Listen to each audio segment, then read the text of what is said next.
What's that? You know that emotional blackmail don't work with me, bro.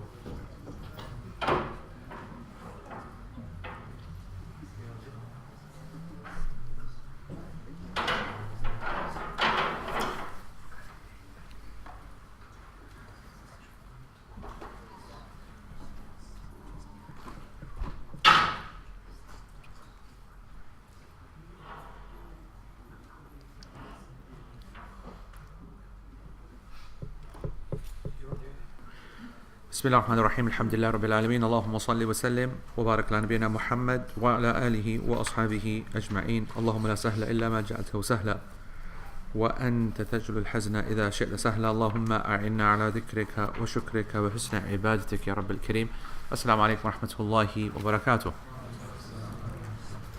Right folks, so today I think the last thing that we did in the previous lesson was to finish the camel pen, صح? So we spoke about the camel pen itself, we spoke about the camel pen itself and then the concept of or the discussion around the illah, what is the actual reason behind something. Someone asked, I haven't got around to kind of doing questions and things, but it's important to know the difference. We said it before, the difference between the illah and the hikmah. The illah is the actual reason behind something. The illah is the actual reason. It's the actual assumption of Allah subhanahu wa ta'ala's will behind something. So it's a very serious matter. And as I said before many times, it's the most difficult thing that a scholar can ever try to find out. And sometimes you just got to give up and say that we don't know what the illah is. Or you say that we know what the illah is. It's not something we can work out. It's a illah which is ta'abbudi, as we talked about last week. It's purely for the sake of worship. That's the illah. Which, to be honest, is pretty much the same as saying I don't know what the illah is. Hikam, plural of hikmah, is you kind of, thinking on your own feet and thinking of wisdoms. Maybe it's because it is, maybe it's because of that, or maybe the wisdom behind it is this, wisdom behind it is that. And it's not claiming to be, and you should be making it very clear that this is not the intention of Allah, or this is not what the ruling is based on. Legally, they're very different, because if you're going to make a new fatwa, a new legal ruling, you can't go and make a new legal ruling based upon a hikmah, upon a wisdom. You can't base analogy on a wisdom, but you can base analogy on the actual reason itself, the illah itself. So, for example, alcohol, alright? You turn around, you look at alcohol and all of its characteristics. And so the scholars will say to you that regardless of all of its characteristics, the only important characteristic is that it is intoxicating. Alright? You don't go around and saying that, the reason we don't drink alcohol is because Allah subhanahu wa ta'ala prohibited. That's clear. And the reason behind that is because it intoxicates. And that's the illah behind alcohol. Not that alcohol is expensive, or alcohol looks like urine, and alcohol tastes like urine, or whatever. Do you know what I'm saying?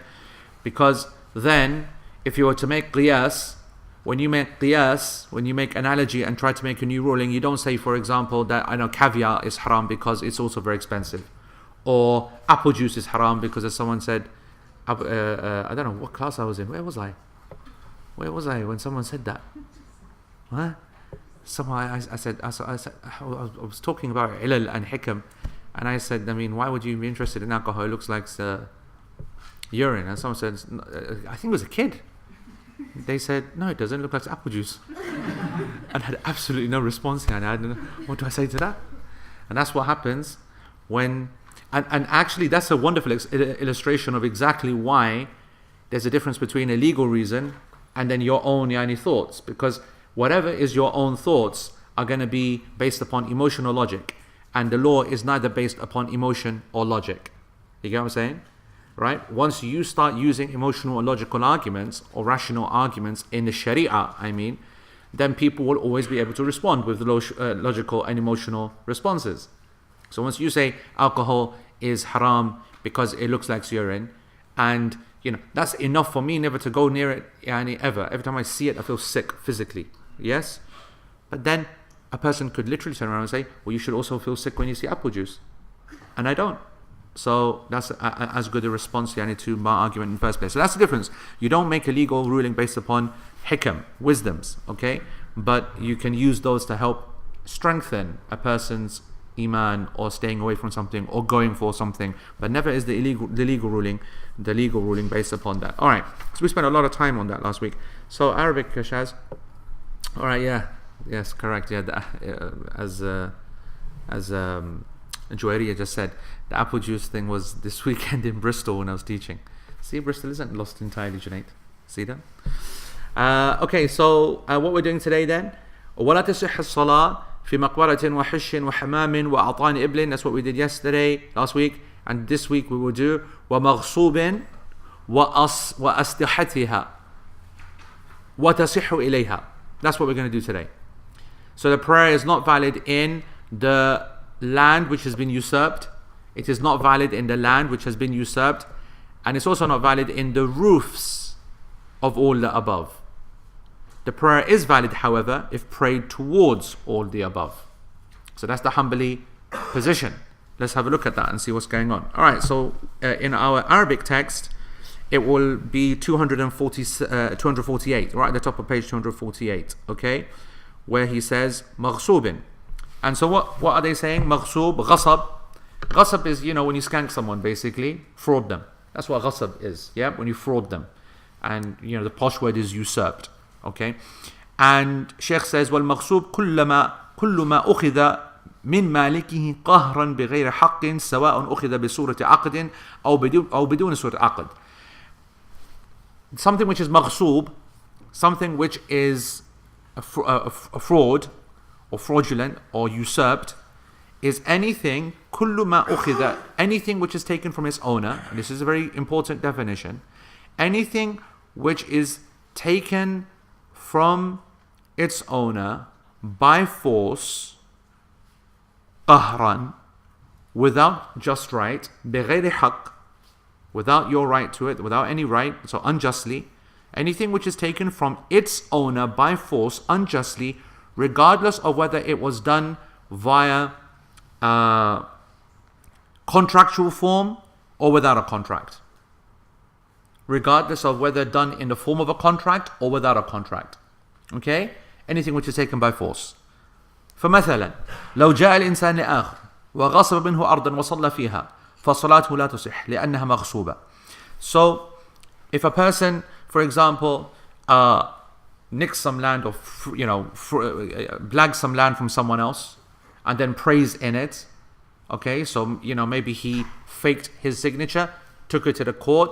The name of the owner of this land is my name. When it's someone else's, I give it, they pass me whatever I need to know, I go and I start building, and then I pray in that land. According to the Hanbalis, then not only is the prayer haram because of the ghasab, but also the prayer is invalid. Okay, it's invalid as well. That is the position of the Hanbalis. And then he says, وَلَوْ جَاءَ إِنسَانٌ إِلَى آخَرَ وَقَالَ بِئْنِي أَرْضِكَ وَبِئْنِي أَرْضَكَ. Goes to another person and says, sell me your land. Okay, so one guy goes to another one and says, sell me your land. And the other one goes, I'm not going to sell it. He goes, sell it to me or I'm going to kill you. So he sells it ikrahan, under coercion. So he sells it under coercion, and he then prays in that land because he's Sharif Banda, yani, as you know, yeah, because even killers got to pray, isn't it? Yeah. So then he prays in that land. The prayer is invalid, haram and invalid. فلا تصح. Okay? And likewise, Sheikh Uthaymeen wants to make it out that that's obviously the violent kind of thug version, but there's the sophisticated fraud one as well, where I just said, you just go and you just, fake his name and make out there's a fake contract. Or you might go and trick him. You might, go and ply his drinks with drugs or, whatever, and make him do something. All of these are the same. The point is that you fraud him. Okay, Sheikh Uthaymeen, he says, I do not know of any narrated evidence that indicates the invalidity of the prayer. I do not know of any legal evidence that would indicate the invalidity of the prayer in usurped land, in a land, or in a house which has been stolen. Okay, and however, those people who did say that it's invalid, the reason they said it, um, is because they said that it is the land which, or it's the property of someone else, it belongs to someone else, and therefore it's prohibited. And if you pray in something which is prohibited to you to be in, then the prayer which is prohibited is invalid. Okay? And again, I know people might still be getting used to this idea. You have to mentally, in your minds, always in your minds, be very clear to divide between something which is haram and something which is invalid. Okay? Because I know that you can, sometimes if you're not focused or you're getting tired, whatever, you'll miss it. Something which is haram, you get sin for it, you don't need to do it again. Something which is invalid means that the action wasn't even done in the first place, and you have to do it again. Okay? So the prayer itself is invalid. So they said that, so the reason that the argument they made was this. They said, the ones who said, like the Hanbalis who said it is haram to pray, that the prayer is invalid in stolen land, they said, because it belongs to someone else, you've taken it by force, by fraud, you're not allowed to be there, therefore your prayer is prohibited there because you shouldn't be there. Okay, that's correct. There's no one who's going to argue over that, because it's haram that what you've done and haram what you're propagating. But then the reason that it's invalid is because you are praying a prohibited prayer. That's it. That's their argument. And that's difficult. We need clear evidence. They said, well, because the Prophet ﷺ said that whoever does an action which is not from ours, the famous hadith, فَهُوَ رَدٌّ, then it is rejected. And this is the opposite of worship. A person who does something which is being expressly prohibited, that's not exactly worship, is it? So therefore, how can it be accepted? So it's a logical argument based upon this hadith. The second position in this matter is that the prayer is valid in such a place, although the person is sinful. Okay? And that is stated by a number of the scholars and stated by Ibn Taymiyyah, and it is the correct position as well. It is Uthaymeen's position, and it is the class position as well. The prayer is valid in an illegal place. Okay? The prayer is valid in an illegal place that has been obtained by fraud, by coercion, by cheating, by stealing. Alright? It is valid, but the person is sinful. Okay? Why? لأن الصلاة لم ينهى عنها في المكان المغصوب. Why? Listen to Shaykh Uthaymeen here. He goes, because the Prophet ﷺ did not prohibit the prayer in stolen land. Rather, okay, he prohibited ghasab. Yani he prohibited the stealing itself. He prohibited fraud itself. If you pray, then you have if you pray in stolen land, you have prayed as you were commanded to pray, as a prayer itself. The prayer itself is valid. The fact that it happens in stolen land, إقامتك في المحرمة, that is what is impermissible. That is the impermissible part. Okay? Shaykh also says, as for their statement, as for their argument, using the hadith, من عمل عملا ليس عليه أمرنا فهو رد, يعني the one who does an action which is not from our actions, then it is rejected, then there is no evidence in this hadith to make this prayer invalid. Okay?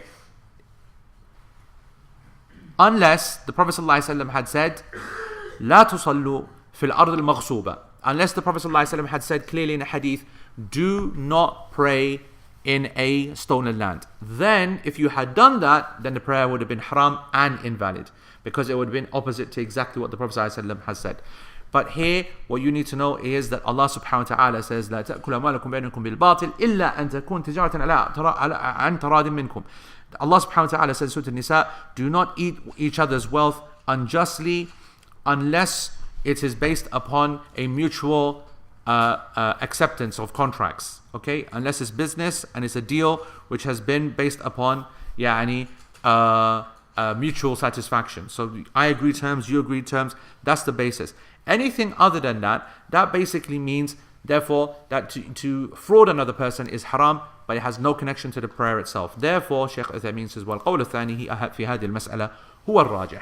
So therefore, the correct position and the strongest position is that, therefore, a prayer in such a place, it is permissible. The same now goes for people who might be asking now, and let's take a few questions on this, because I can see some here as well. If I work in a bank, for example, to work in a bank is impermissible, your income is impermissible, depending upon the amount that you are working, then that depends about how haram your job is. If it is one aspect, for example, then you can potentially purify it. If your income is dominated by your entire job being someone who's selling credit cards all the time or selling interest-based loans or whatever, then that makes it even more difficult. But the issue is that is it permissible to be praying in a bank? So the bank itself is an impermissible entity. Your work itself is an impermissible action. However, your prayer whilst you are at work is permissible and it is accepted, does not need to be repeated. And that's just one example, meaning that you have to be able to separate the rulings or the legalities when you're trying to come to a ruling like this. Okay? So, Maisa said, so their evidence for making the prayer in stolen land invalid is similar to the reasoning they use for making the prayer of the man wearing silk to be invalid. Correct. That's well said, Maisa, correct. Okay? Yeah. Sheikh, with regard to the hadith of Rasulullah about the person who drinks alcohol, for example, for 40 days and prays not accepted, but he still had to do his salah, would that be going against the Hanbali opinion? So the Prophet ﷺ said that the prayer of the person who drinks alcohol will not be accepted.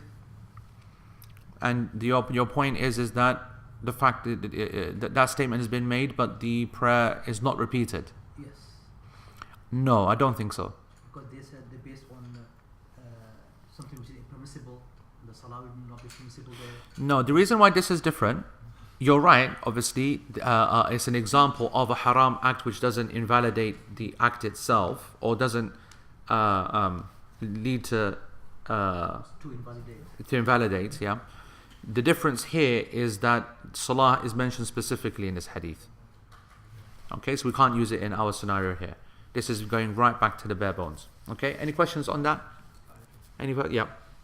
Just a clarifying question, are we just talking about the people involved in the land being usurped, so the person who knows they're usurping, or are we talking about me, I come across and now I'm going to this land, whether I know or not, what's the validity, or not the validity, but what's the sin on my part? Yeah, good question. So basically what you're saying is that what about someone who doesn't know whether this land is allowed or not allowed or X or Y? So they're not affected by the ruling in any way.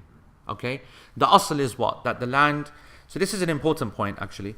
The asl is what? That land is all for the sake of Allah. As Nabi Sallallahu Alaihi Wasallam said in Hadith Ahmad, Al-Bilad Bilad Allah. Okay? That the lands are all for Allah subhanahu wa ta'ala. Until someone proves to you that they own it. So the asl is always that the land is free until someone shows that they own it. They can show that by putting up marker posts. That's why marker posts are very, very important in the Sharia. Walls, signs, etc., etc. Until that point, okay, it is permissible for you to pray. Likewise, if the culture of the people is understood that even land which is owned by other people is seen as okay to walk by or to pray in, then likewise it's okay. I can tell you that these hadith are referring to kind of people who are not passers-by, right? Like owners, or pretending to be the owners and then continuing to pray there, as opposed to public kind of people. So no, it doesn't affect your prayer. Yeah. If you're in a land that's been usurped by somebody else. Yeah, that's what I mean. So I'm public. They've done their own blag, whatever, whatnot. If I know, then I have to avoid. But as a normal person, when I come into a land, I am not privy to the details of the contractual issues or not. So my prayer there is based. But if you knew it was, then So if I knew it was, An example to that is like Al-Aqsa, right? or the land there, or maybe not the compound itself, but other places around. So you go and you pray, but that's usurped land. Yeah, that's the opposite though, right? Al-Aqsa is the opposite. Well, Aqsa is not affected, but let's say a surrounding area, but that's usurped from Muslims. Well, how does that work? that's what I think we're confused about. It applies to anybody that's praying there or the person that's usurped it. I come to your house, I take your house from you. I take your house from you, but somebody else comes to pray, can they pray there? I can't pray there, we know that. Can somebody else pray there? Knowing that it's illegal, that's what they have to avoid. It will be haram to be party to you knowing that this person is not meant to be here. This person is done this by illegality. You are a silent supporter. You are a silent supporter. You should not pray in a place where there has been injustice done. Yani clear injustice. We're not talking about that which can be debated and discussed or whatever. We're talking about a person, a person says that this guy stole my house or whatever, and it's clear and it's well known, then we should not pray there. We should not pray there. That's a person who knows. The Aqsa example I don't understand, because of course you'd pray there because it's stolen from the Muslims. Yeah, but it's still yourself. Usurped from who? That statement there just said, it just says. Oh, right. You're just saying, yani basically, does it mean any land which is usurped, like completely? Yeah. First of all, the reason that didn't make any sense to me is because that's our land, and the Jews can say what they want. Okay, it's. I still don't get it. The land has been usurped. Yeah. The land is the land of the Palestinians. Yeah. It's been usurped by the. Okay, it's been usurped by them. It's usurped land. Okay. Yeah. Does that mean we can't go on? Right. I see. My apologies. No. It's not land which changes. Usurped land, okay? First of all, this is not seen as usurped in the technical sense. Yani, in terms of prayer rulings for us. We see it as usurped for them to face criminal charges because they stole it. But the ruling does not apply to the land that it can't be prayed because that's yani our land, if that makes sense. I think it's come back to the right of the land, isn't it? The haqq of the land. For example. Yeah, it is. It comes down to haqq ultimately. It comes down to haqq ultimately. At the moment. It seems like a really specific crime to mention. Like, let's say, so this is quite common. Mhm. You see country, people defraud land really, really commonly. And Yes. families will pray there, and their guests will pray there. And the rest Knowing. They'll know, everyone knows. Right. Everyone knows the stand is stolen. This entire apartment building is stolen. But it's been a few years, whatever, they're used to it. Fine, that they know. But let's say that they buy land which is not stolen with stolen money. He's not said that's a problem. It's kind of a trade of reasoning that says if you're obtaining access to this place through a sin, you're sinful for praying there because you shouldn't be there. Yes. It's just a specific case from the general. Yeah, I think that the reason that he's being specific is only because of the actual matan itself being so specific. But there's no doubt. Like for example, in just in the next section about what kind of places you can pray on top and to, he will expand because he can think of immediate examples. But I don't think that Shaykh Uthaymeen is restricting this to just land per se. And absolutely there's nuance in all of this. Like for example, the nuance these guys mentioned about what happens when lands are usurped from Muslims. Yep. Nothing to do with the land, as you say. It's Yeah. to do with the act. Correct. You've done Correct. the acts that Absolutely correct. It is not the land itself. It's to do with haram. It's to do with haram. That's why I said Mace's point was, what you said about the silk and a man wearing silk whilst praying and whether the prayer is invalid or not, as opposed to it being haram. So exactly as you said, that this should be extended to all concept of fraud, haram, everything. And you will see that in the majority of cases, and that's why I emphasize so important, and I emphasize again, it's important for us to differentiate and divide between a haram act and it becoming invalid. Because in most of these cases, it will be haram acts. Not that that means it's any less, but we need to be legally accurate. That invalid would become invalidated if there's a direct evidence for invalidation. Our focus now is to make sure that people don't do it. So as you said, haram money, haram location, haram, whatever, haram occupation, like I said, etc., etc. That's where the focus is, yes, not the land per se. But because we're talking about land, that's why it's mentioned here. Okay? Right. So then, وَأَسْلِحَتِهَا, its roofs, okay? The roofs of all of the things before. So graveyard, this, that, whatever. So look, what's going on here then? All right. So the Hanbalis are basically saying that it is not permissible and it is not valid to pray on the roofs of all of the previous places, such as the grave. And on the grave, they said that therefore, if we were to walk into the graveyard, and this goes back to our example of an office basically in the graveyard, if we were to walk to a graveyard and there was an office there and you were to pray on top of the office, okay, so not, we're talking about roofs now, okay, is the ruling still the same? So you can see the discussion that's going to come from this, okay? What do you think they're going to say for the graveyards?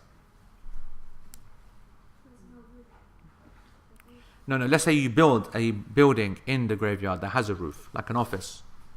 What do you think the Hanbalis are going to say? From what we've been saying. Permissible, impermissible. Why impermissible? Because it's top of the graveyard, it seems the same ruling. Because remember when we talked about the facing in any direction within the graveyard, and the same take the above as well. Okay. All right. So you're saying that it's about the place; it doesn't matter. Is it? If it's known as a graveyard, then yeah. Yeah. Correct. Yeah. The Hanbalis are like hardcore on this. Okay.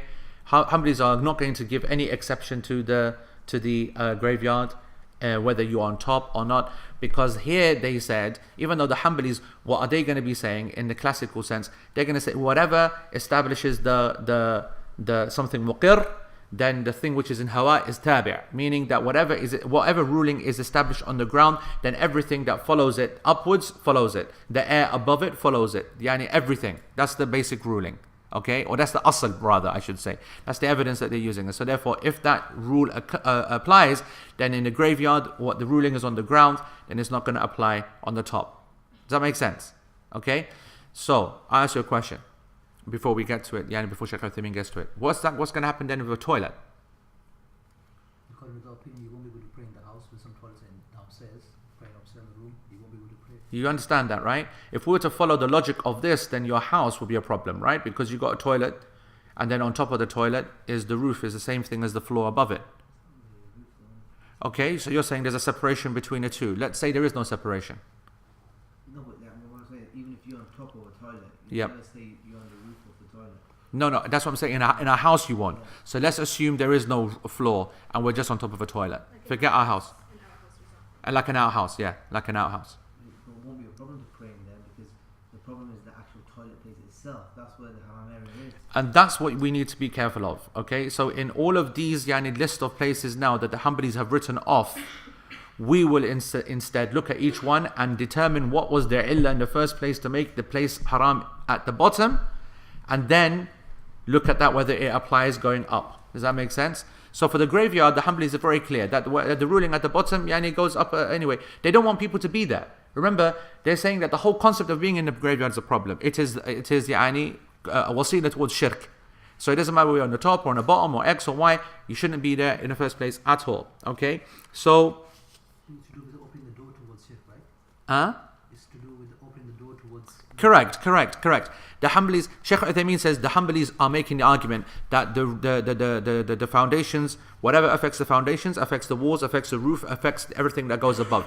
He says the Hanbalis don't need to do that. They don't need to go use the argument. They use the argument that I'm going to use, which is that all of this is a dhari'ah towards shirk, and we should close that. It's a means towards shirk, and we should close that door. Okay? He goes that the asl of the place is haram. How can you pray in a place where the whole being there is haram in the first place? So how can you do that? Then he goes, the Hanbalis say the toilet. The prayer is not valid inside the toilet, and it's not valid on top of the toilet, because the walls and the air follows the ruling above. Shaykh Uthaymeen says, وَلَكِنْ هَذَا تَعْلِيلَ عَلِيلٌ. He goes that this reasoning is diseased. It's got its own problem. Okay? He goes, فَالْهَوَاء, and this is an important thing that you need to write down. فَالْهَوَاء تَابِعٌ لِلْقَرَارِ فِي الْمُلْكِ أَمَّا فِي الْحُكَمْ فَلَا. And this will solve all of the coming up issues. That air only follows the ground in ownership, not in ruling. Air and that which is above, so walls, space, and everything that goes above, only affects ownership issues, not ruling. Does that make sense?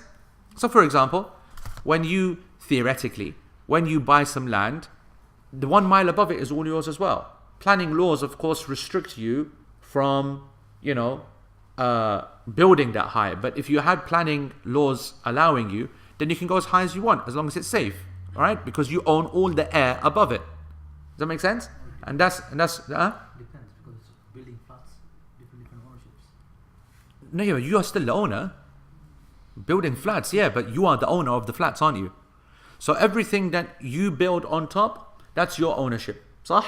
Whereas rulings, that's not the case. So that's why Shaykh Uthaymeen says, he says, so prayer was prohibited from the toilet because of najasa. So if there is no najasa on top of the roof of the toilet, then there's no prohibition. And this is the correct position on the matter that was chosen by Sahib al-Mughni. Who is Sahib al-Mughni? Who is Sahib al-Mughni? What is al-Mughni? Ibn Qudama's book, correct. Al-Mughni is the encyclopedia of Hanbali fiqh. It is the absolute creme de la creme of all of them. It gathers all of the statements and all of the discussions and debates of every single position. And it was written by Ibn Qudama al-Maqdisi, the greatest faqih of the Hanbali madhab. Okay? So he chose this particular position. This is also the position of Ibn al-Qayyim. Okay? Ibn al-Qayyim, he also allows the prayer on the toilet roof because he goes, there is no najasa. I was thinking about this. If you remember a couple of weeks ago, we spoke about a bathroom, isn't it? And we said that the Hanbalis said that the bathroom cannot be prayed in even if it is clean. So this doesn't fit with that, does it? Well, the Hanbalis themselves, at least they're consistent, right? They said that you can't pray on top of the toilet either, and that's fair enough. But Ibn Qudama and Ibn al-Qayyim, okay, although in fairness, I don't know what they said about a clean toilet, but the majority of scholars, they don't allow a prayer inside a clean bathroom, beg your pardon, clean bathroom, all right? Because this is the area of najasa, and it's the area of awrat, and so on. So I just want you to know that, in my opinion, I do think that there is a lot of space here for discussion and flexibility in these matters.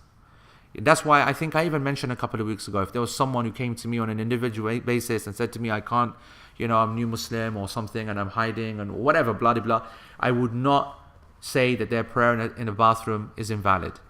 But definitely, we must not promote this kind of behavior. We must have some respect and honor for our prayer. We should may take it out to the public arena. We've got to make it something of respect and izzah, and not be praying in a place even though the illah itself might be najasa. In addition to that, we know that there's an argument that is shayateen as well. It doesn't matter if it's clean, but shayateen are going to be there. Does anyone say that when you walk into a clean bathroom, you don't say the dua of isti'adha from al-khubuth wal-khaba'ith? You don't say ghufranak when you come out? You still do, because it's that area, it's understood. So anyway, I think that likewise, so therefore the correct position in our class position and Uthaymin's position is that the prayer on top of the roof is valid. But I still want to add a note there and say that this is not the kind of places that we want to be in. Alright? But it is important that we allow that. And Shaykh Uthaymin mentions a good point. He goes, first of all, anyone who wants to question why is it allowed to pray on top of the roof, number one, we said there's no evidence to prove that there's anything wrong. He goes that all of the earth and the world has been made halal for me to pray, and pure for me to pray. Therefore, you need a specific evidence to say that the roofs of a toilet are also haram. He goes, also, we know, and it's never ever been said any different, that prayers on top of drains and sewers are allowed. And you'll see that. You'll see, especially in Muslim countries, okay, and you don't see it so much here, but in Muslim countries, people are praying in the streets all the time. When you go to the haram, you're going to pray on top of so many gutters and, Sorry? Yeah. You are actually praying on top of the toilets themselves. But the toilets thing is that they as Bob said, they don't see it as praying on top of a toilet because it's like there's gaps and whatever. But the sewer example is a good one because the sewer is open and the drain is open and the gutter is open, and if you look down, you can see obviously filth going through. Now, if you know anything about plumbing and so on, the reason that most sewers don't smell is because of the water which is in there. Okay? You know that concept of the U-bend. Yep. Only the old people in the room knows the concept of the U-bend. Everyone else is like, what's the U-bend? But if you look at every toilet, or sink, behind every sink, you'll see that there's a U shape. Yes? And that U there has a little bit of water, and that water prevents the smell of all the waste and everything coming back. It was one of the best inventions. I think one of the greatest inventions, they said, of the top 5 of all greatest inventions, because it's absolutely ingenious. Because every time you go to the toilet or whatever, it gets flushed out by force, and it's still there, whatever, and the smell should come back, and it does when that U-bend messes up. That water being there all the time prevents it. So the water in sewers and drains is preventing it, because it's preventing a lot of the smell coming up to the top. Okay, That's not to say you should pray on top of that. We're going to come to that. We're going to come to it in a minute. It's not like, where you'd intentionally pray, and there is potential for bad smells there, and you could of course meet the clown from it there, and then that would be a disaster as well. But not the kind of place that you'd want to confidently go and pray, isn't it? Sheikh, with regards to the toilet, I mean, in Sharia, like we know the boundaries, the limitations, entering the toilet, and inside the house, for example, the toilet is still in the house, and you can pray at the room and so on. I think it will take the same thing, but whereas the graveyard is a completely different scenario because it's got big boundaries, the whole area is being occupied with the graves, or associated or allocated for the graveyard. But toilet is like a limited place in the house, and just entering, coming out, and that's a shayateen place. Other places shouldn't be. I mean, logic doesn't. You're talking about other places in the graveyard shouldn't be prohibited? No, in the like on top of the toilet. Yep. It shouldn't be prohibited. Yep. Like. And it's not. And Sheikh then carries on and he says that al-hammam kaman. Okay, they said that the Hanbali said that it is haram to pray on top of a bathroom. Okay, or bathhouse, I should say, or baths, Turkish baths, Roman baths, whatever you want to call it, and the prayer is invalid. And the second position within the madhab as well, and the other scholars, is that it is correct because there is no such thing as the ruling covers the ground, and so therefore Sheikh allows that. Likewise, on the camel pens, Sheikh Uthaymeen says it is allowed. Hanbali say it's not allowed, okay, because it is based upon the top. The top is pure, it is clean, and the Prophet ﷺ did not refer to the roofs of the A'tan Ibl. Yani it is the actual location where they actually sit down. What about the roof of somewhere which is stolen? Invalid. Still stolen. Okay. Because the property is unlawful, and therefore the roof is unlawful. Is that possible? Is that always the case? Yeah, and it's stolen. So the roof's stolen. Well, you said it's in ownership. Okay. So the air, the walls, everything. Is that the case? Is it possible? Is it possible for that not to be the case? Correct. Okay. And Sheikh Uthaymeen makes that point here. He goes that you got to be careful when it comes to that because it's possible that you could steal the ground floor and not the top floor. You could have blagged someone's room, for example. You could have blagged someone's ground floor flat, but the roof is someone else's flat, okay, which is owned or whatever. So it depends, on the exact kind of situation. So basically, Shaykh Uthaymeen says, إذا كان سطح المغصوب داخل في الغصب فهو مغصوب. وإن كان خارجا عن الغصب فهو ملك لصاحبه ولا نظن أن أحدا من أهل العلم قال إن الصلاة لا تصح فيها أو فيه. وعلى هذا فالقول الراجح أن جميع هذه الأسلحة تصح الصلاة فيها إلا سطح المقبرة وسطح الحمام. Okay, so Shaykh Uthaymeen, he says that the correct position in all of this is that the prayer is valid on all of these roofs other than the graveyard and other than the bathroom. And now, for the bathroom, he is saying that because he has doubt on the matter. He actually mentions that I'm doubtful about the matter because is the problem the najasa, or is the problem the fact that it's shayateen? And is it the problem of the shayateen, then it's so direct and so on and so forth. Yeah. So I will say that that's his own personal position. The class position when it comes to graveyards and roofs is that the prayer is not invalid, and also for the hammam itself, the prayer on top of the hammam is not invalid. That's the class position with our respect to Shaykh Uthaymeen and his position here. And as I said, even he himself has doubt over applying this to the roof of the bathroom. As for graveyards, we know Shaykh Uthaymeen is very, very clear upon that. He follows the Hanbalis very strongly on that, and he agrees with them entirely that when it comes to not praying in a graveyard, it doesn't matter anywhere in a graveyard, on top, underneath. He just doesn't want any kind of prayer to be down there. Doesn't want people to get used to the idea. Doesn't want people to be anywhere near it. Okay, and he actually says here, for those people who want to follow the Arabic, وأما سطح الحمام فلأنه داخل في مسماه لكن سبق البحث في ذلك فهو محل تردد عندي. Yani taraddud means it is a matter of doubt with me. I'm not really kind of, I haven't got there where I want to be. Alright, so that's yani his position. Allah knows best. Alright. Sheikh Ibn al-Uthaymeen, he's allowed on the roofs of a toilet. Of a toilet. Yeah, But not in the hammam, because he thinks that his argument with the toilet is easy for him. Why? Because it's issue of najasa, and there's no najasa on the roof. With the hammam, he is not comfortable with the idea what exactly is the illah in a hammam. Not so much najasa there all the time, but there's a possibility of najasa. Is it because of the activity that happens there because of nakedness?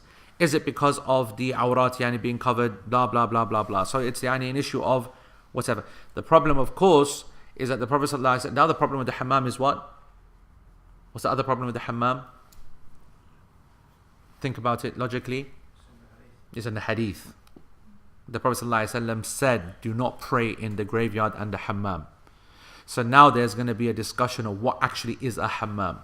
And is praying on the roof of a hammam the same as praying in a bathroom? And he's going over that process. Because the hadith states it, that makes it more scary. And that's his doubt and his caution. So whatever I've said, I'm not going to repeat again. You look at the notes. But obviously we need to avoid these in terms of maru'ah, in terms of manliness, in terms of respect and honor. We should avoid these places. Yes?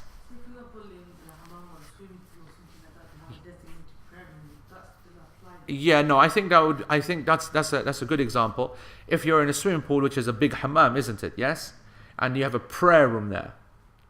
Is that allowed to pray in there? I think it is. I think it is. It is,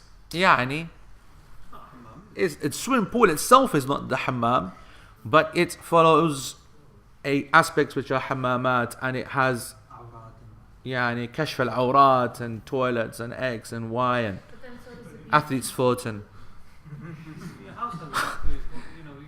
no man, no house. You never got athlete's foot from your house. Behave yourself, man. What are you doing in your home, bro? Alright, I thought you said athlete's foot at home. Yeah. No, I was just saying, but then so does the same applies to a beach or any other place where people are wearing bathing suits. Yeah, I think, and correct. We got to be very careful about making this so much about somewhere where sin occurs or something like that, because But then that would then take a different form of, if something is not prohibited or disliked directly, then indirectly there's enough there to avoid it. All right, because if people are in a state of nakedness, then what does that mean for a person's concentration and the concept and the quality of their prayer, and the encouragement also of other people going to such places? You're trying to say there's got to be a level of personal embarrassment as well. For example, if you're on a mixed beach, right? We've got to not be seen to be supporting such an idea as well. Our presence there, our praying there, it's kind of legitimizing the place. So these might not individually be strong enough to make a legal argument, but certainly a moral argument or an ethical argument. Yeah. There's no prayer room there, swimming pool. There is no prayer room. Yeah, like for example, in Cairo, okay, the big thing for everyone is the nadi. Okay, the nadi is a leisure center, right? I mean, they have a football stadium inside. They'll have pool rooms. They have a huge swimming pool, and they'll have prayer areas, 100%, restaurants, this, that. So you're right. It's not maybe you might imagine it in just a small swimming pool, but then it's the point's being made. How far do you go? Because there are some places which are inside, temperature controlled, people bowling around, zone to zone, that kind of behavior. Yeah. What about the building, Sheikh? They say it's a masjid and it's facing the graveyard. Yes, that's what we're going to do right now. What about things that face? Okay, so Sheikh says that the mu'allif, the author, says in Zad al-Mustaqni' وَتَصِحُّ إِلَيْهَا. The prayer is valid towards all of these things. So all of these things that we have just mentioned, the graveyard, the bathroom, the toilet, the camel pen, the stolen land, the prayer is valid towards it. What does that mean? It means if it comes in between you and the Qibla, then the prayer is valid. That's the point. Okay? Is that all it means though? Do we need some tafsir? Absolutely we do. Because if you're standing next to a grave, then what's the difference? Okay? Yani, what is it that's needed? So, as long as there is some kind of gap that establishes that you are not yani part of it, okay? So for example, a wall is going to close things off, and a wall is understood to be the defining kind of factor, okay? But then it's not just the wall, there's a lot of cultural aspects that would then come into it as well, and what you might call supplementary or secondary aspects. So for example, smell would be an issue. For example, distance would be an issue. So what is it that people see as a distance long enough to consider that you're not praying towards something? So Shaykh Uthaymeen says, some of them said that it's got to be a saddle, or it's got to be something which is like, half a meter squared. That's got to be the minimum gap. And others say that no, it needs to be more than that. It's got to be something which people are seeing and not thinking to themselves that the person is close. So a wall itself has got to be a solid kind of wall, right? But it doesn't need to be an entire massive wall. So for example, if you're praying on a street, okay, and praying on a street and there's a small wall which is just defining between, because in the graveyards of the Muslim countries, you don't have a huge wall, you only have like a little boundary kind of thing, and even that if you're lucky. So if you're praying in the street, then a small wall would be sufficient to show so that I'm in the street and there's a graveyard and whatever. Likewise, if you're praying in a masjid, then in many of those masajid which are like this, and across the street there is a graveyard, and that's in the way of Qibla, that would be permissible as well. So the point is, as Shaykh Uthaymeen says, that when a person was to be looking at you like random walking past, in a kind of snapshot, it doesn't look like you're praying towards a grave or a toilet and so on and so forth. What are the supplementary issues? The supplementary issues is that maybe you have a bathroom, okay, but it's so close that the smell is coming out, even though there's a wall, okay? Then that's something which will not make the prayer haram because there's no evidence to make it haram, and it will not invalidate the prayer because there's no evidence to invalidate the prayer. But will it make it disliked? Yes. These are things which lead to us to come to karaha. And even that is a area of dispute. Is it a legal kind of requirement to pray in a place where it smells nice? Well, we know that there are evidences where the Prophet ﷺ prevented people from going into the mosque if they smelled bad. So therefore, there's no doubt that you should not disturb people, and that you should not be focused. You should not lose focus. So likewise, that's why Shaykh Uthaymeen says that, look, if you were to go to pray to a bathroom or a toilet and the smell is coming out, then it will be disliked to pray at such a place. And if you are to pray towards a camel pen and the animals are restless and they're going to be moving around all the time, then that's going to disturb you. That would also be disliked, likewise. So he makes these points, likewise, and he mentions, so all of these are got problems, but the prayer is valid. He goes, I agree, the prayer is valid as long as there's a gap and there is a differentiation.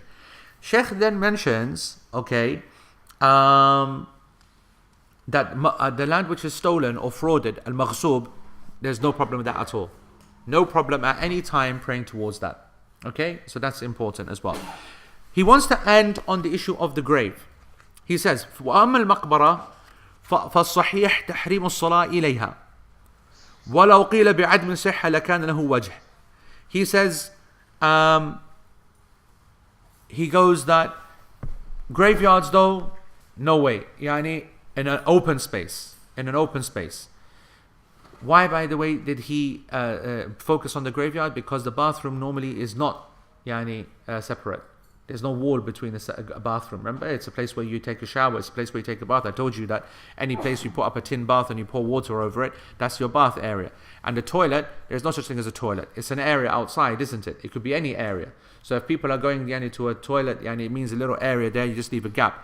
But as for a graveyard, Shaykh Uthaymeen says that it's not good enough to be saying that there's a gap. You've got to have something that breaks the gap. You've got to break anything. He goes that if you are, even if there's quite a bit of a gap between you, even a couple of meters of gap, and you're praying towards a grave, that you definitely have to have a wall. That's the only one that he's insisting upon a wall. As for everything else, stolen land, toilet, bathroom, what was the other one? Bathroom, toilet, camel pen. These are all not requiring a wall, just gap. As for the graveyard, it requires a wall, something which is actually making a very clear differentiation. Then he takes it a bit further. He says, what about then Other places that the Sheikh has not, what the author has not mentioned. What about a slaughterhouse? What about praying towards a slaughterhouse? Slaughterhouse is, the issues are there is that there's lots of blood, dirty, lots of najasa from the animals, etc., etc., etc. That's the idea behind that. He goes that as long as you're not in any najas, there's no problem. He goes, what about in a rubbish tip? Okay, what about rubbish tip or like a tip or whatever? Likewise, as long as you're upon no najasa, it is permissible to pray, but you've got to be aware of the smell and it disturbing you, etc. He goes, what about praying on the pavement and in streets? And this is topical and this is important. I want to spend a few minutes on this, okay? So he says, قارعة الطريق, يعني the side streets, part of the street itself, okay? He says the ruling depends upon is it masluk or not. Maslukan means if it's used or not. Okay, so in of itself the pathway is not a problem. This is very important for us to understand. Okay, I'm going to actually translate literally what he says because this relates to us, I think, quite regularly, especially Muslims in non-Muslim countries. Okay, so he says لو صلى في قارعة الطريق فصلاته صحيحة. If he prays in the kind of pathways or streets or whatever, the prayer is correct. So no sin and the prayer is valid as well. لكن إذا كان الطريق مسلوكا, if the street or road is being used, فالصلاة فيها حال سلوك الناس فيه مكروهة. If people are using it, meaning it's a pathway, then the prayer itself is then disliked. The prayer is makruh. Okay? Because, and the idea there is that people can get around it, yani, and you just cause some irritation, but people get around it. من أجل الانشغال والتشويش, because you're making people, give them a headache, whatever. فإن كان مسلوكا بالسيارات فقد نقول بالتحريم. But if that road is being used by cars, then really, to be honest, we should say it is haram. قد نقول. We should probably say it is haram. Okay? لأنه لا يمكن أن يقيم الصلاة والسيارات تمشي. Because it's not possible to do that. يعني whilst cars are going up and down, because it's dangerous to the salah and it's dangerous to the people and whatever. أو يعطل الناس فيعتدي عليهم. Okay? لأن وقوف الناس بأماكن الطرق يمنع الناس من التطرق. ففيه عدوان عليهم والحق لهم. You are really now causing a problem to them, and you're preventing them from passing. You are going to cause the cars to stop, and so on and so forth. Let's talk about this. I think it was last week that the UAE, was it the UAE that passed the law? Yes, making it illegal, and they were urging the scholars as well. I think it was the UAE or Dubai, maybe specifically, or whatever. Because you know what people do? Yani, you just know what it's like in the Gulf. Yani, they have absolutely no, care whatsoever for driving and drivers and whatever. I like none. It's the worst place you've ever seen. So they'll stop cars like in the middle of the road and stuff. So you'll see a lot that people will actually stop their car in one of the normal lanes to pray. Okay? And what happened last week, I can't remember whether it was Saudi or whether it was Dubai. But they stopped it in the third lane. And then someone just came, obviously, smack into it, and killed 6 people who were in Jama'ah. They established a Jama'ah. I'm telling you, and it happens all the time. And the really crazy thing about this is that by law, all of the service stations have to have prayer areas. By law. For this exact reason, so that people do not stop and pray on the side of the road. So in this country, you know what the law is. You're not allowed to stop on a hard shoulder. You're not allowed to stop at all on a hard shoulder. Let alone pray on a hard shoulder. You have Muslims who stop on a hard shoulder to pray. That's something which is haram. Okay, I consider that to be haram. Just like the scholars that are asking just like the governments in the Muslim countries are asking the scholars to pass the fatwa so that these people know it. Because you know what the people are doing, isn't it? They're saying, who cares what the government says? We're going to pull over and pray. That's what they do to themselves. They They're not pulling over, they're really stopping the road. yeah, they're not even pulling. But even in the hard shoulder, that's pulling over, isn't it? You see, when you've got the larger hard shoulders with a sand or whatever, that's okay. You know, when you see the... That's exactly what they think. You see, that's, you are the problem. it's like... it's 20 metres off the road. 20 meters off the road. Behave. No. 20 meters off the road is not the road. That's how it started. That's how it's. Come on. 20 meters is not nowhere near the road. Okay, well, I'm saying that. On the road is not 20 meters off the road. Yeah, Right. I'm just using your words, yeah. Okay. So, like, let's look at this.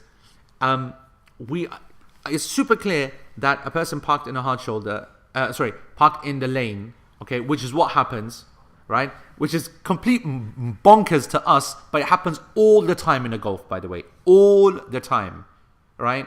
That's haram. And a lot of these people want to pray near their car as well.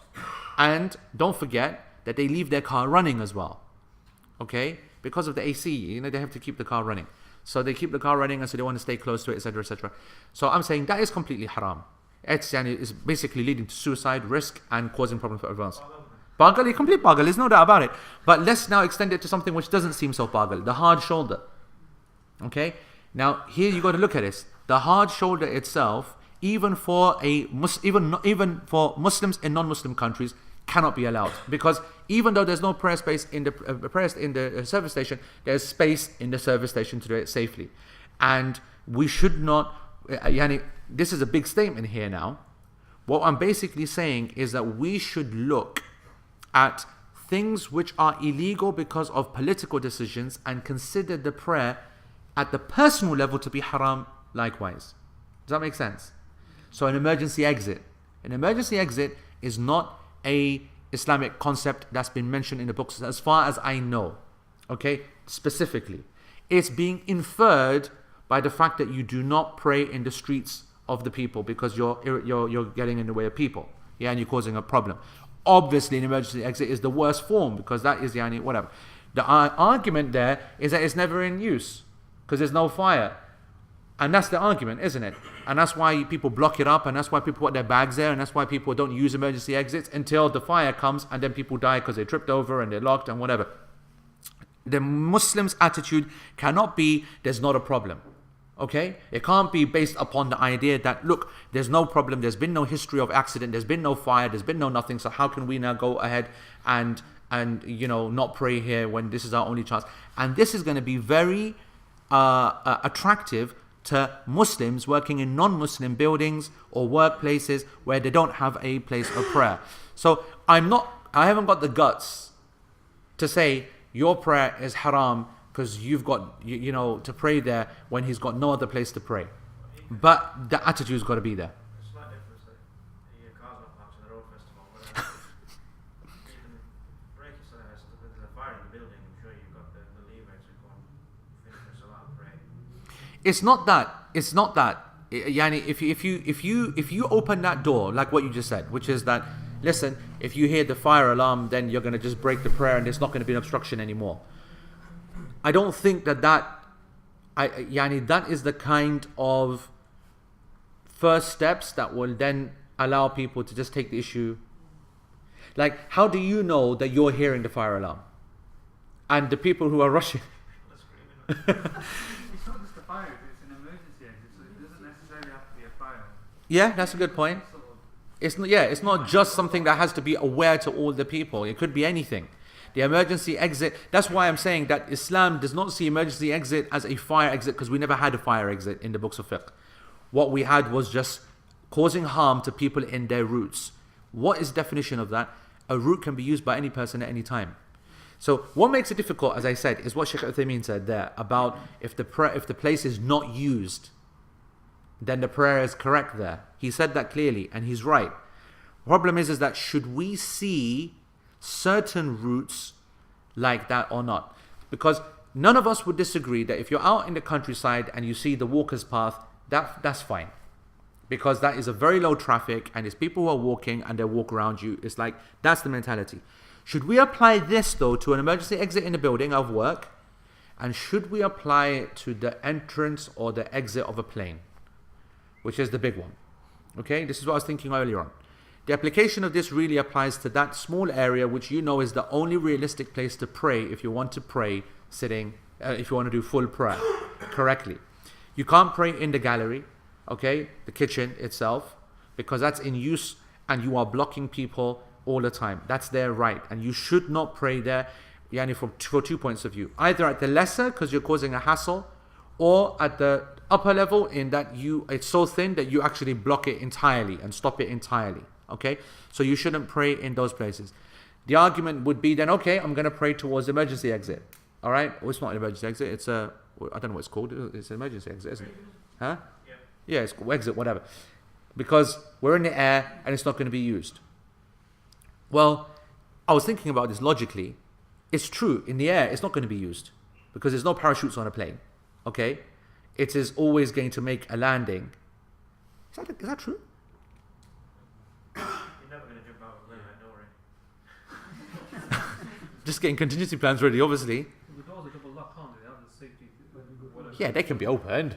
No, but there's a special thing, isn't it? Remember when they cross-check the doors and all Yeah, that? yeah. I mean that the door is actually sealed unless it's cross-checked and everything. They can open it in the air. What are you talking about? That's the whole point of you doing that thing, so you can't open it in the air. You've been watching too many movies, you know. Yeah, If you open it in the air, the pressure will cause your plane to go down. fine. But what I'm saying that is there going to be an option to open the doors in the air? Yes. Yes. 100%. Huh? For what reason are you going to open the door in the air? I'm getting. Hold on.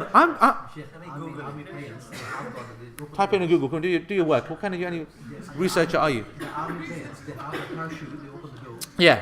So yeah. So let's not include planes with parachutes. I'm not going at the same plane as you. No way. I'm just trying to understand.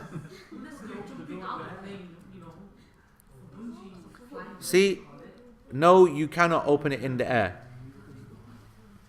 So why you don't believe us, you believe them? Yeah. Because it's, the initials are A, and that's good enough for me. Okay, so then, does that strengthen my point or weaken my point? You should pray then because Listen, I'm utilized. you've not got that experience Yes. now that if You someone's can on open an it. airplane, You can? You can open it. Go on then. What's it say? There has been several incidents over the years of passengers attempting to open the planes. Okay, attempting. Sorry, I didn't read that. Unbelievable, yeah. Unbelievable. Sorry. Come on, man. PIA. PIA. Every PIA flight to Pakistan, there's always someone trying to get out of this because I'll jump out rather than continue this service. Yes. It's physically impossible Is it physically impossible? because of the air difference and because of the pressure difference. Right. So if it's never ever gonna open, I mean, it weakens the point. Correct. Does it weaken it to the extent that a plane could nosedive into the water and it needs to be immediately evacuated? The argument would then still be, what are you doing there? Bro, you can get out of the way, man. You're not going to be Your there. plane's practically Taking the gonna nose go dive, right? Yeah. Is there enough space? Oh yeah, plenty of space. Yeah. That's the thing. That's why I think. No, I'm not Ryanair. Ryanair there's no place to sit down either. Yani, let alone any thing. That's really where the discussion is, isn't it? Okay. If we understand exactly the nature of the emergency exit on a plane, then we can then decide how does that help us legitimize sitting down. The reason I bring this up, because everyone thinks that, you know what, it's just such an easy issue, just pray while you're sitting down.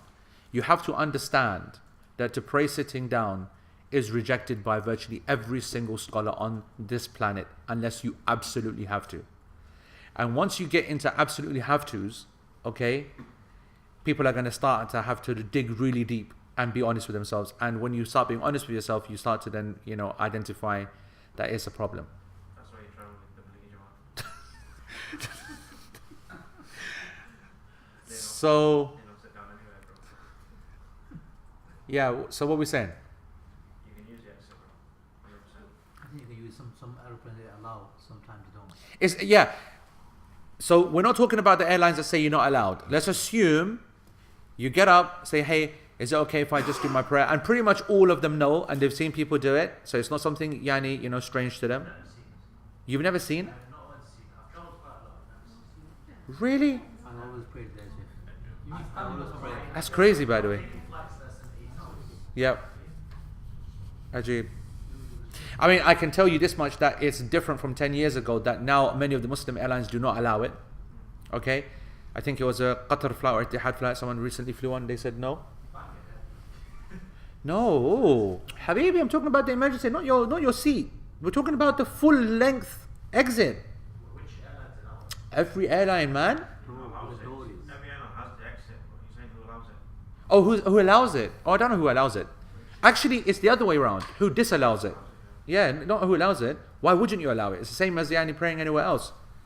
And that's the problem, you see, because when you go up to them and say to them, do you have a place that is out of the way? Or you say, hey, I'm out of the way here, and you indicate with your hands that I'm not going to be in the way, whatever. I was listening to a tape by Sheikh Nasruddin al-Albani, alayhi rahmatullah, and he was asked this question, and he said, the questioner said to him, when you're on the plane, the problem is that you're very close to the toilet. Well, we've already dealt with that. Okay? We've already dealt with that. That's the whole point of doing the fiqh. It's permissible to pray. It's completely closed off. You can't smell squat, okay? Unless it's PIA, then the water's all seeping underneath, Oh, PIA, a'udhu billah. And Saudi Airlines as well, because everyone goes mental pack on those as well, yeah? So, water coming out, that's something else. But, so that's closed off, so that part's fine. And in terms of people passing, they're passing by as opposed to in front. And people passing by you is not a problem. People passing in front of you, al-murur bil-aidi is the problem, crossing only with your hands. So now, should we therefore say it's okay to pray? If we encourage that, that's going to become busier. Yes? If there's an emergency, what happens? You see, I think it's not just about blocking the entrance. It's about encouraging people to be out of their seats.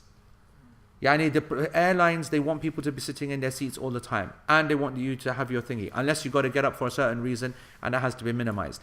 We've got people around, praying and this and that. Even that's now not the case. Look at Emirates and look at Etihad. Their whole business model is moving towards trying to create extra spaces for people to be, socializing. There's a bar, there's a lounge, there's this, there's that. You know what I'm saying? Walk around, meet people. MashaAllah. This is upstairs, not at the front downstairs. That's upstairs. Yes. Why are you trying to embarrass Suzette for, Yara? The guy went there, Yara, honestly, man. Trying to do our best, Yara, honestly. The whole point is that it causes inconvenience to people. Say, for example, you're sat on those 3 seats or however many seats you've got, and someone's praying there, and you need to get up to the toilet or something, and someone's blocking you. So we can argue against that. We can say someone who's on an aisle seat, so and you can argue against that. I told you guys what happened to me, man. I told you. I was on a. For that reason, if you are sitting if you're on a window seat, that's not going to affect anyone. Number one. If you're on an aisle seat, you're going to ask the person, or you're going to tell the person next to you. You're obviously going to tell them. If you don't tell them, that's crazy as well, because they're having a heart attack right there, aren't they? They see you doing all that behavior. They're thinking, right, is it? And I said to you that I asked a woman once. I said, sorry, is it? I just wanted to quickly tell you, don't get alarmed. I'm just going to pray. And she turns over to me, old lady. She goes, honey, everyone prays on an airplane. I said, you're sick, yeah, you're sick. So, yeah. So, but their prayers like,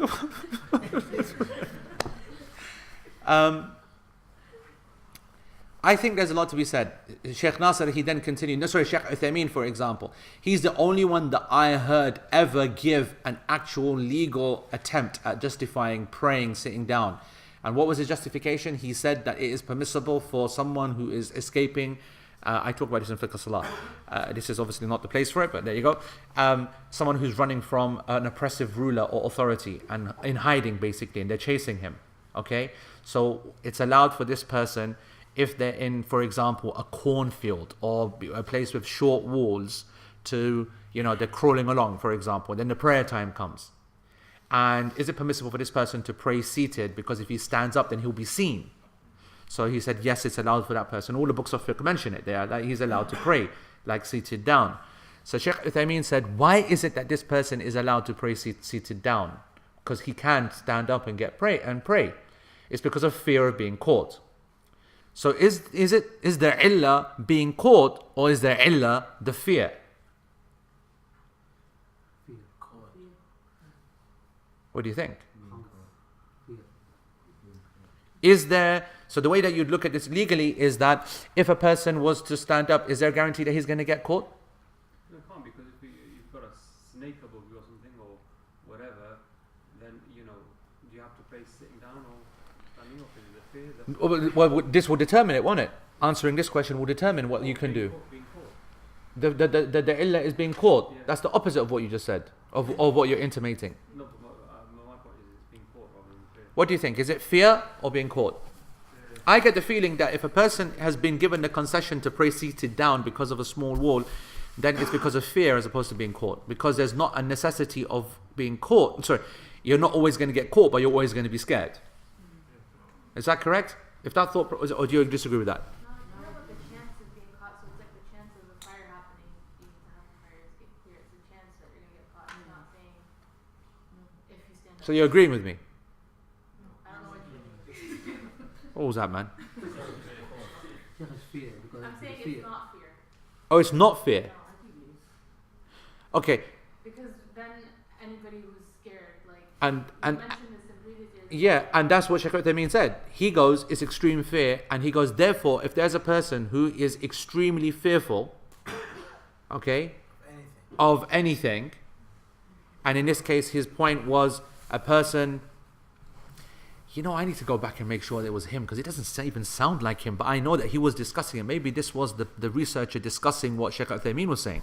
But anyway, the point was being made that if a person's on a plane, and he's in pieces when he's standing up and praying, thinking, what is everyone thinking, or whatever.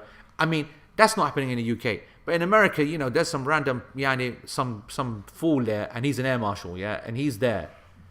And, those boys are trigger happy. Who knows? I would give the fatwa for Americans every day of the week.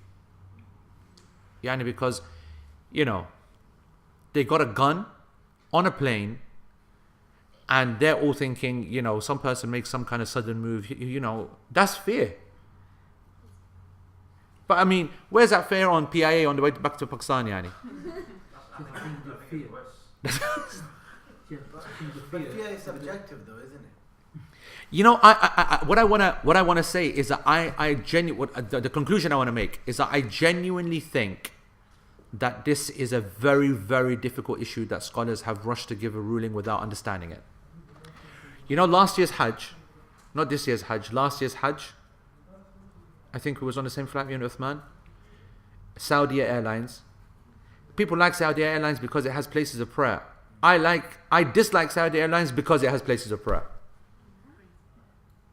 Because it's madness what happens. Because everyone then says, right, brilliant, we've got a place of prayer, and they think that it's a mosque basically. And so you have people that ram into that place and the sides and look, you can't go this way, you can't go that way. And you see, now I put to you right now, if there's an emergency, you've got 40 people who are all standing up in that place. You tell me, is that helping the situation? And you're right, it's not about opening doors then. But a plane drops. You wouldn't believe it. And it's not just the people, it's as you said, those aunties, yeah? There was 2 aunties that went into sajda. And she made, I think, dua for the whole world. She was in sajda for 5 minutes, and there were people who were queuing just to pray their quick 2 rak'ah of Dhuhr and Asr. And there were people in there making sajda. And you know me, I said, that's enough now. So I first of all, I said, Yalla ya Haji, Yalla. Polite, whatever, whatnot. She wasn't moving at all. So then I thought, it's either kick or use my hands. So then I kicked one. With the side of my foot, like side pass. Not like, not knuckleball, yani, full outside of the foot, yani side foot. Easily. I was there, right? I was standing right over her. I'd already been waiting now 10 minutes and she's in sajda. So I'm at her side, at her thigh. So I, kicked her with my foot, like, Yalla ya Haji, Yalla Haji. I can't remember whether she responded to that or whether I had to shake her shoulders or something. Madness. And that's my problem. You open that door, people lose their minds. It's like opening the door to praying on the roads. They'll park their cars in the middle of the road and they'll pray. You open the door that you can pray everywhere on the thingy, That's why I like the pray in your seat, even though it goes against every legal ruling. Just from a safety point of view, I like that idea. But unfortunately, the law doesn't work like that. What if there's sudden turbulence? That's my point, man. I mean, listen. It's only, you know what it is? Because people haven't experienced turbulence. If you have ever experienced turbulence, turbulence, not yani little, I mean when suddenly it goes down and you go and hit your head, people will never pray on the floor ever again. Ever again.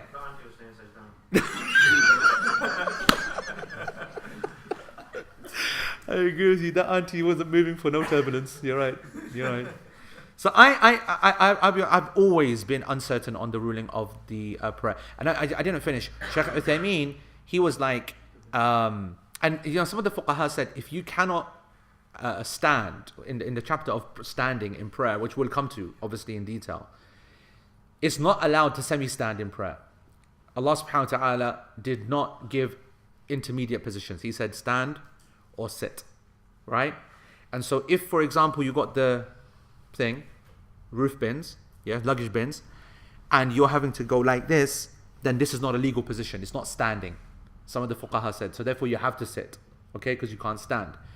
And others say, and I've heard contradictory positions from the same teachers, and from Shaykh Uthaymeen likewise, that if you are able to stand in a position that makes it look like you're standing, then that's good enough. And to be honest, if you got a roof bin and you're standing, everyone is standing with their legs like this, and everyone knows that you're standing in a restricted kind of way.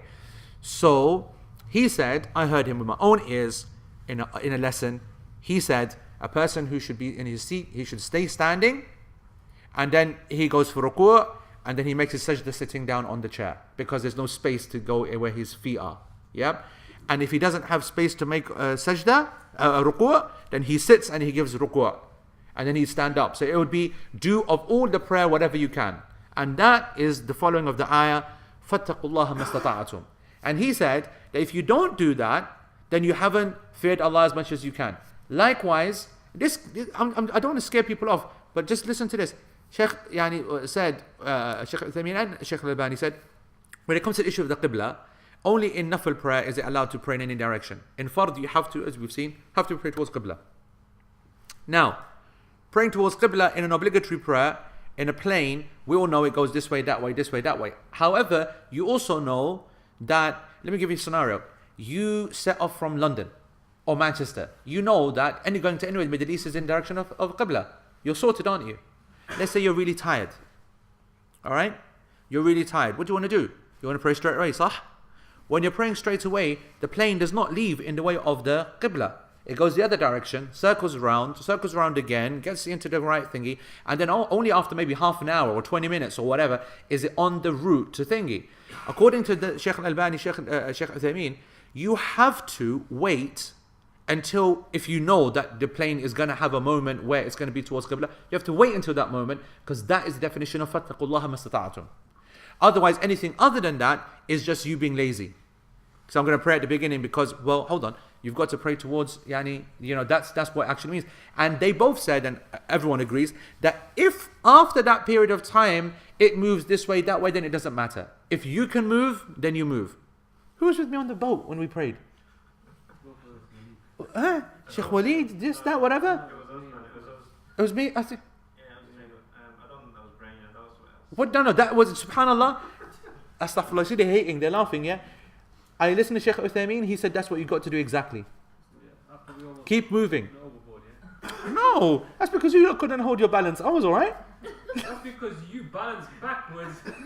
And we were on a boat basically, and we were praying, and it was all great. And suddenly the guy, he changed direction. And so I was leading the salah, and when I realized that the direction had changed, I changed a direction completely as well. And I don't know what these lot did. These lot were like either refusing to or something. Oh, you changed direction as well. When you took like 5 steps backwards, you almost. No, I had to because obviously I lost balance. Obviously, You lost balance. I lost balance a little. And almost tipped us over. Unbelievable. Why is everyone This here? was a boat, by the way, had no sides. We were on like a roof of the boat with no handles on the sides. It was only water, Yeah, that was okay. You don't have to move, do you? I mean, the first takbir of the tahrima, physically the qibla, and afterwards it shouldn't be a problem. No, the point is that after your tahrima, if the qibla changes, that's the point. What do you do? And I'm saying is you move. You move. Keep moving. If the qibla keeps moving, you keep moving. Really? Yeah. Otherwise, you're not praying towards the qibla, are you? We're talking about obligatory. We're not talking about nafil prayer. Obligatory fard prayer, it is a condition of the prayer to face the qibla. How are you fulfilling the condition if you're not facing the qibla? Sheikh, I heard like takbir tahrima only, and then rest of the salah, if you move like a boat or a plane or anything like that, then So this is the exact discussion we're having here. In a scenario where you are knowing what's going on how much are you expending? How much are you expending? No doubt that there's a cut-off point. You can't spend the whole prayer just because that'd be mental. So that's why al-istita'a is a subjective sense. So if it's more, we only moved once and then it moved again. Then I said, okay, that's enough. I think. No, we moved once and we moved round and That was it, yeah. And then it still didn't go straight back towards Qibla, but that's it. You don't keep moving all the way until the end. Otherwise, the whole prayer is just a merry-go-round. Yeah? again, Okay. in the seats, that you won't have chance to move there, will you? Apart when you start the salah. But the whole point is that if you are not going to be making sajda on the floor when you're in your aircraft seats, then it's not going to be a problem. Why? Because you don't have to, meaning he's saying you can't move in an airplane, but you can. If you're standing, you can. Why can't you? It's like you standing up and turning around to look behind you. You can do that, can't you? Can you see? And that's the whole. That exactly is the problem, right? At that point, then when you come to sit down, then you're gonna have to go back to your seat. You know what I'm saying? Yeah. I honestly, I think that the issue on the prayer on the plane, and there's a lot of evidences for the praying on a ship. Okay, that's where they take the evidences from, and we have a hadith even. SubhanAllah, the Prophet ﷺ said that when you are on the ship, then pray standing unless you are about to drown. Unless you're about to drown. Think about that. Unless you're about to. Yeah. Unless you fear drowning, unless you're about to drown. Meaning, the idea about to drown is that it starts going up and down, all the rest of it, so then you sit down. Which leads to khawf as well, yeah? So, this is why, I think it's about the fear. I think that the ones who put the argument forward about praying in your seat because you're worried about what could happen, and that fear is so much that it incapacitates and it completely dominates your mind thought, your thought, and that you can't think about anything else. I think that's a good base to base this ruling on, because every other argument for me has got holes in it, other than the one where I just cannot concentrate. Yeah, because Sheikh, with the khawf, I think there will be some condition as well. Khawf of if you stand up, then such thing will happen. Yeah, there's got to be. Conditions, yeah. Let's have a look at some of this. Let's have some questions here. You can't open doors. See, Qatar, Rayhan said Qatar didn't allow him. And Qatar, that's who it was. Allowed me. February I went. Allowed you? Yeah. It was Qatar who the person told me that they asked to pray and they said you're not allowed to pray. And they said, what do you mean not allowed to pray? Near the exit door. Yeah. So Qatar didn't allow Rayhan. When I asked, Lufthansa allowed them. Yep. Non-Muslim ones generally do allow them. I think it is a legal requirement to keep I think it's a legal requirement to keep the area free. The airline will be fined if they are found to have allowed it to be blocked. Bags are not allowed in front of your emergency door area of a plane. Well, I don't think that's because of it being blocked. That's because of it being thrown. But absolutely correct. Yeah, Okay, anyone down? Any other questions? I think that's done. Okay, yep. Just a point about, obviously, the Sheikh Al-Uthaymeen talking about, causing inconvenience and causing danger. So we see, for example, people parking their cars, yeah, on the road in an incorrect manner, in a dangerous manner, even sometimes. Yes. What about their prayer? Yeah. What about Inside, you mean? Yes. So they parked it in a bad way, where it probably could potentially, you know, on Friday you see it, it could potentially block emergency services. Yeah. So the prayer itself is fine, Yeah. and the action is completely haram. So the prayer is completely correct, and the action is completely haram. So they're sinning all that time. So they're sinning through their prayer, but the prayer itself is correct. There's no doubt about it. These people who park yani willy-nilly in this way is completely haram, So and it doesn't make any sense. So the same as Sheikh Al-Uthaymeen saying the people who are parking in the roads, Yep, the action's haram, but the prayer's okay. correct, correct. If you pray in a changing room at work, Yeah. and while you're praying, nobody else will come in. They come in, they walk back out. Yeah, I think changing room itself is not seen in any kind of, Inconveniencing people. oh, They're waiting to get in and grab their stuff or whatever, but I'm praying in there. They're sticking it. It's the same for anything. that's same for any. That's, to be honest, that is true. That's same for any area. That yani, why is the tariq pathway mentioned? Not because it's any area, but because it is frequented by people. So likewise, if that means that if there's an area where there's an understanding, then it's okay. Because every area then could become a place where it's a problem. Every area. So if there's an understanding there that it's not a mega inconvenience, if I go in and see someone, then I come back out, people know about it, then it's okay. Because that's like saying that you go to work and finally you're given an office and they're told, listen, no one uses this office, whatever. Do you get? You start the prayer.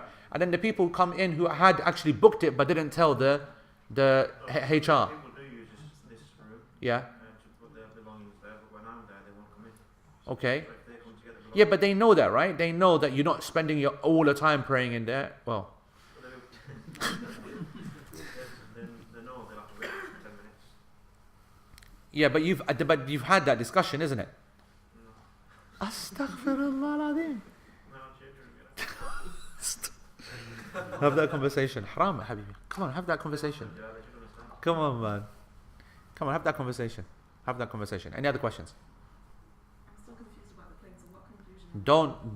Don't think that you're finding any solution to that confusion here, bro. I would need to. Yeah. Listen. There are. Yeah. You know, it's a good point. Everyone online, everyone here. You don't be confused. Let us be confused and yani in a headache about it. The scholars have given fatwa, okay, and your obligation upon you guys is to follow the fatwa, all right. And many have given the fatwa. It is completely allowed for you to pray on the plane, and our own Sheikh Ihlan has done that. Yes, sitting down on the plane. Doesn't matter whether there's space, not space, this, that. You can pray sitting on the plane, and that's it. Qibla towards the direction of the plane. Don't need to change, whatever. Not just Sheikh Ihlan, number of scholars. For me, that's not good enough. For everyone here, that's what you go with. I would want to spend weeks on this issue and go to the very, very core, and I do intend to do it, sometime. Yeah. Again, it might seem like a bit of an unusual scenario, but it's usually Dhuhr and Asr that you miss short days and things like that. Because you're not on a coach, usually a coach rather than a train. That's a big issue. And it's intercity. Not stopping, basically. Yeah, you could drop me off, but it's Yeah, no, this scenario, you pray on the yeah, you correct. You pray on the train and the coach. The ruling does apply to those that are intercity, not stopping. The next scheduled stop is not in a place where you can pray. You're going to miss the prayer, etc., etc. In that scenario, you are allowed to do that. Exactly. All right. Yep. You're praying on a plane. Yeah. Food service happens. Yep. The guy next to you starts on his for that table. He's got his Alcohol and pork and whatever doesn't affect the prayer. Okay, so if you're praying on your seat and the guy next to you is praying, eating stuff and whatever, haram, it doesn't affect the ruling of the prayer. Okay, yep. You know, with the you gave the example of the pathway in the countryside. Yeah. Why is it any different for that? Why Because it's not used. Masluk means that it is used. It would be absurd to not pray on a place where there might be one guy who comes across it in the next 5 hours. And especially if it's not a car, and especially if it is only a path for directional purposes and not for actual walking. Because most pathways in rural areas is like that would be absurd in a desert. in a desert where there's a beaten particular foot tracks, yani, which people are using only whatever, and I see you praying there, I'm going to go around you, aren't I? Because I can. That's why I think. You could also say, look, on any given road. You can't. No, you can't. No. The road is empty. No. Somebody can take a No. Come on, man. A road with cars on it. It might be a very quiet road. Put it on. It's a quiet road. It's not busy. Yeah, if it's a, well, we've already given that. We've already given that concession. If it is a quiet road where you don't expect traffic to be there, it's not used by people. It's a private road. It's a cul-de-sac. Rulings are going to be. That's why it's important for us not to say you can't pray on a road. That's the whole reason why we said a road is different types. There's a busy road. There's a road with cars. There's a road with passengers. There's a road in a country. There's a emergency exit. That's the reason why we break it down and we try to find what the illah is. And the illah is danger, irritation to other people. So if these things can be minimized in one of these, then that becomes permissible to pray there. And when that is not achievable, then we should avoid praying there. And even, by the way, as you saw in the legal rulings, we said that makruh is the legal, not haram. Haram is when it goes to the issue of cars where there's real serious danger and real possible blowbacks on traffic jams and people having accidents and danger to life for the people who are praying, etc. So seriousness goes up and down according to the scenario, according to the parameters that we mentioned. Yeah. Chef, I was going to say, I think I disagree because in country lanes it's very, very dangerous to pull up and pray because they're going 50, 60. Bro, not talking about the roads, man. I'm talking about the path on the hill. Walking one. You can 100%. You can't stop on a country lane, man. I just came back from residential and the guy I was driving pulled up on a bend. He pulled in the river and then prayed behind the minibus. And I told him off and I had to pay him hassle. Good. But Tell me you kicked him as well. If you didn't kick him, then I'm sorry. You didn't do enough. It's very, very dangerous. Of course it's very dangerous. No, bro, don't go any further. I absolutely impermissible to stop on in the road, whatever. I'm talking about the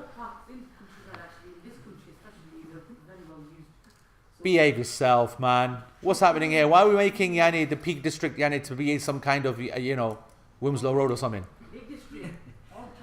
Lake District, yeah, I agree. That's why you got to think of exactly the example I'm talking about. I'm not talking about the most used places or whatever. Yeah. جل بس تيك جزاكم الله خير سبحانك اللهم وبحمدك أشهد أن لا إله إلا أنت أستغفرك اللهم وأتوب إليك والسلام عليكم ورحمة الله